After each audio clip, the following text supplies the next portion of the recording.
Hello guys and welcome back to my channel.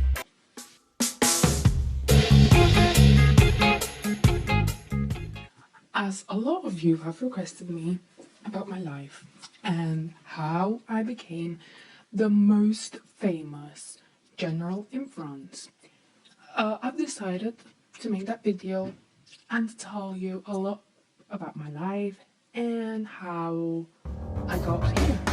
Okay, so first of all, I'm born on the 15th of August of 1796 in France. Okay, so now how I became the most important general. Well, in 1799, France was still at war with other European powers, and at home radical revolutionaries wanted to regain control. So the French managed to defeat the Spanish and the Australian, and both had to sign a peace treaty in 1795.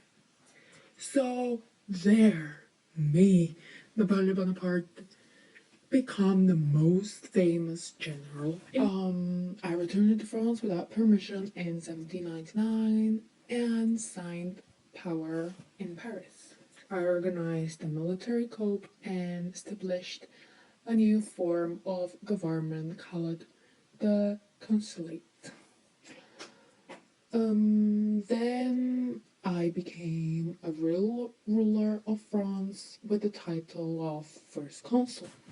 Okay, so the consulate started on 1799 till the 1804, and it was a group of 3 men who became the new rulers of France, of course including me.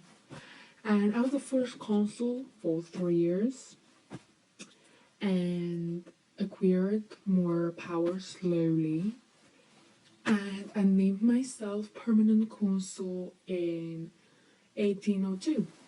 Then in 1804 I declared myself emperor of the French.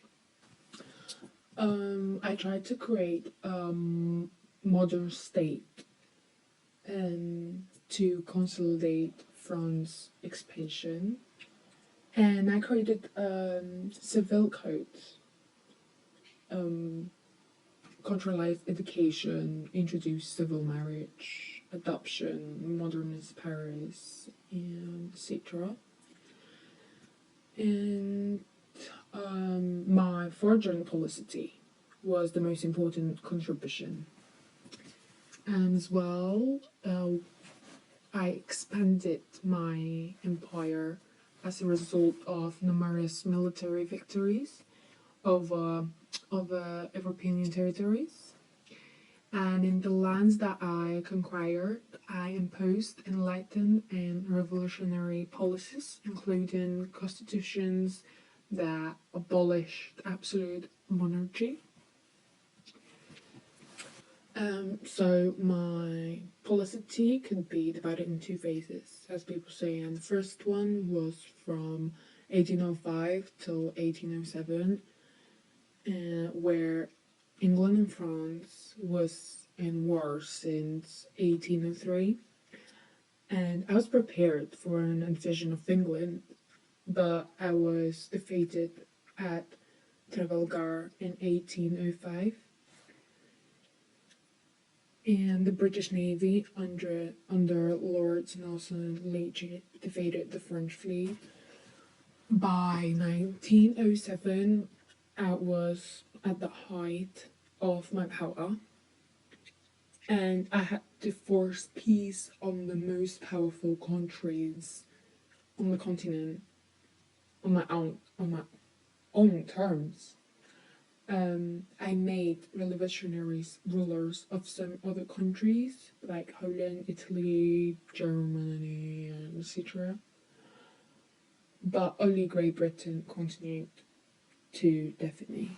So then I attempt to close the continent to British trade. This ban was known as the Continental System. But Portugal helped the British to obtain most of the projects they needed. So I decided to make an agreement with Godoy, Charles IV of Spain's favourite, to stop Portugal helping Great Britain. So he allowed me to cross Spain to conquer Portugal. But on my way, I decided to conquer Spain. But then the Spanish population revolted and the Spanish Peninsula War started. After 4 years on the sidelines, Australia sought another war with France to avenge its recent defeats. But Australia could not count on Russian support because the latter was at war with Britain, Sweden, and the Ottoman Empire in 1809. After the setback at a certain S-Link, I took more than 6 weeks in planning and preparing for contingencies before I made another attempt at crossing the Danube. From 30th of June to the early days of July, the French Red crossed the Danube in strength with more than 180 million troops marching across the marshes towards the Australians. About marriage, I married Josephine in 1796 when I was 26, and she was 32.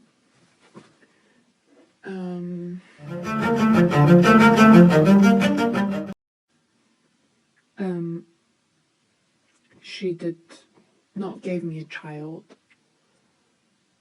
possibly because of either the stress of her imprisonment during the Reign of Terror or an abortion she might have had in her 20s. So I decided to divorce her, and I married Marie Louise in March of 1810, and she was only 19. We have one child whose name is Napoleon French Charles, and he's known from birth as the King of Rome. He only reigned for 2 weeks. He was awarded the title of the Duke of Reichstadt in 1818, and till now he has no kids. Poor him.